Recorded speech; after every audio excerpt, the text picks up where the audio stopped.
Bonjour, j'espère que vous allez bien en ce mercredi où le pays tourne au ralenti. C'est donc le 3e jour de grève. Le secteur privé a rejoint le public et donc ça coince en pas mal d'endroits aujourd'hui, à commencer par les aéroports. Aucun décollage depuis la Belgique. Seuls quelques atterrissages sont prévus à Bruxelles. Thomas de Tourbe et Sarah Devaux sont sur place. C'est une image rarissime, le hall des départs à l'aéroport de Zaventem quasiment désert.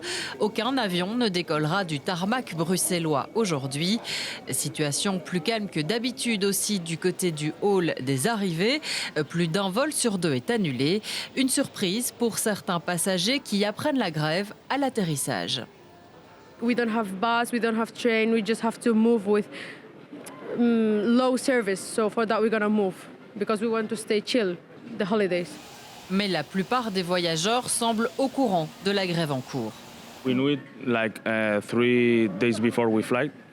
We were a little bit nervous, but our flight wasn't cancelled, so any problem. 2 days ago, I received a message and my flight was cancelled, and I have to rebook again another flight. And fortunately, I'll arrive. Du côté de la direction de l'aéroport, on déplore ce mouvement.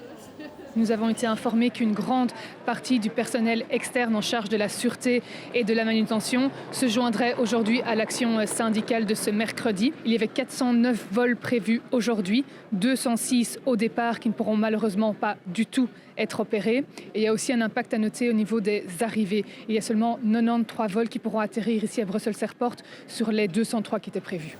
Au total, 39 000 passagers sont touchés. L'activité reprendra ce jeudi avec une affluence plus importante puisque certains vols annulés ont été reportés à demain. 8 000 passagers supplémentaires sont attendus. Les voyageurs sont donc invités à se rendre à l'aéroport 2 à 3 heures à l'avance pour éviter toute mauvaise surprise.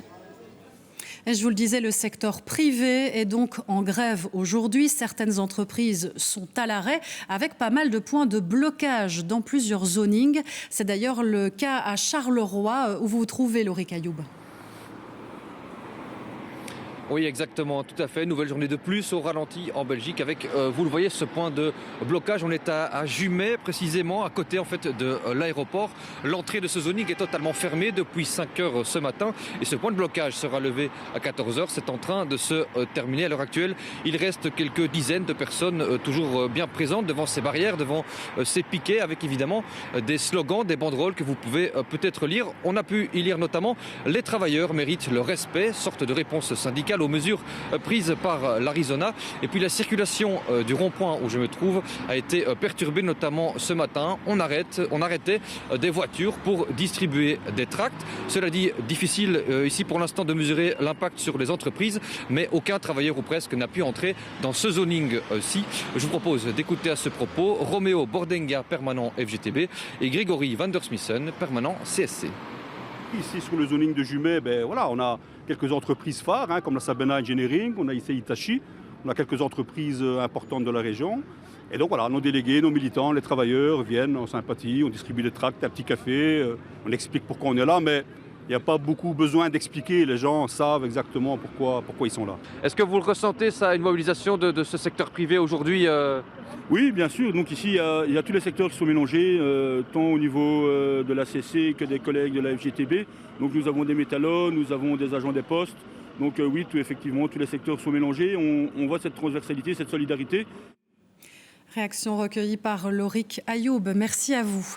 Et puis du côté des hôpitaux, les établissements publics menaient déjà des actions hier. Leurs confrères du privé font de même aujourd'hui. Certaines consultations sont annulées, les patients ont été prévenus, mais les soins indispensables sont prodigués et les urgences fonctionnent. Cela dit, tout le personnel hospitalier ne souhaite pas suivre le mouvement aujourd'hui. Certains auraient voulu travailler, mais leur direction leur a imposé de rester à la maison et de rendre un jour de congé. Est-ce bien légal? Réponse avec Arnaud Montero et Perrine Hubinon. Il voudrait travailler, mais il se retrouve empêché. Sébastien est informaticien à Mons, dans un hôpital du réseau Elora. Un hôpital qui lui annonce qu'il doit rester chez lui ce mercredi. On avait été notifié de la grève la semaine dernière, on a été renotifié hier de cette même grève, mais en nous signalant qu'on ne pouvait pas venir sur notre lieu de travail. Donc on avait plusieurs options, soit de déposer un congé, soit de mettre un congé sans solde, soit de se mettre gréviste. Pour moi, c'est une prise d'otage, on ne nous laisse pas le choix, on nous empêche de travailler, on nous retire le droit au travail. La situation semble surprenante, mais elle n'a rien d'anormal pour les syndicats. La grève serait tellement suivie que Sébastien n'aurait rien à faire s'il venait travailler. Un travail s'insère dans une chaîne de commandement et une chaîne de travail qui se fait à l'intérieur d'un collectif. Si le collectif n'est pas là, en fait, chaque maillon n'a pas de travail directement. Pour que les personnes qui soient à l'intérieur de l'hôpital soient là pour assurer les prestations d'intérêt vital, alors on permet à une série de travailleurs de venir et aux autres, on leur dit « restez chez vous ». Interdire à un employé de venir travailler, est-ce que c'est légal? Nous avons posé la question à cette avocate spécialisée en droit du travail. Ça n'est pas illégal en soi. L'employeur peut demander à son travailleur de prendre soit un jour de récupération s'il en dispose. Ça n'est pas illégal de faire cette demande. Et l'employeur peut aussi éventuellement demander à son travailleur de prendre un jour de congé s'il en a également. Si le travailleur refuse, dans ce cas-là, ce sera le juge qui devra décider en fonction de la bonne organisation de l'entreprise. De son côté, la direction de l'hôpital affirme respecter la loi, même si la situation n'est pas optimale pour les travailleurs. Je ne sais pas si ça leur convient. Je pense qu'aujourd'hui, les personnes auraient peut-être voulu faire différemment, mais c'est le mot d'ordre que nous avons trouvé et la concertation que nous avons trouvée avec les organisations syndicales. Et on essaie de faire en sorte que ça se passe le mieux possible. Les travailleurs non grévistes qui ne font pas partie de l'unité de grève pourraient bénéficier du chômage temporaire pour cas de force majeure. Et puis le secteur culturel se mobilise aussi avec différentes actions tout au long de la matinée. Nous le voyons notamment sur ces images tournées à Bruxelles. Et cet après-midi, sur le coup de 14h, un rassemblement aura lieu au Mont des Arts pour dénoncer les politiques mises en place par les différents gouvernements. Et dans son budget fédéral présenté lundi dernier, le gouvernement a d'ailleurs prévu de nouvelles mesures d'économie qui toucheront en partie le secteur culturel. Mais tout n'est pas encore très clair et cela génère une certaine inquiétude. Voyons cela avec Déborah Capel, François Mercier et Baudouin Remy. Côté politique, certains ont déclaré qu'il n'y avait pas d'augmentation de TVA sur la culture, mais sur le divertissement. Nous sommes dans un cinéma où cette distinction interpelle. On fait la différence entre culture et divertissement, et le cinéma est à la fois culturel et un divertissement. Pour les spectacles, telle est aussi la question. Culture ou divertissement? Et qui va décider ce qu'est de la culture ou pas? Qu'est-ce que c'est du divertissement? Qu'est-ce que c'est de la culture? Ça va être très difficile de le savoir. Or, dans la réalité, selon une note budgétaire, la TVA passerait bien d'un taux réduit de 6% actuellement à 12% pour l'accès aux lieux culturels, cinéma, salles de spectacle, festivals, avec impact direct sur le prix des places.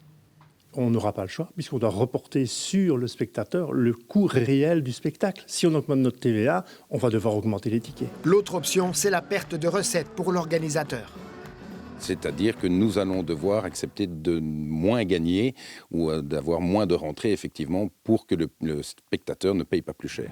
La Fédération des cinémas parle de claque pour le secteur. Pendant ce temps, selon nos informations, les associations culturelles sans but lucratif et subventionnées qui ne payent pas de TVA restent exonérées. Faut-il parler de culture à deux vitesses? Il y aura clairement une double vitesse selon la structure commerciale ou selon la SBL.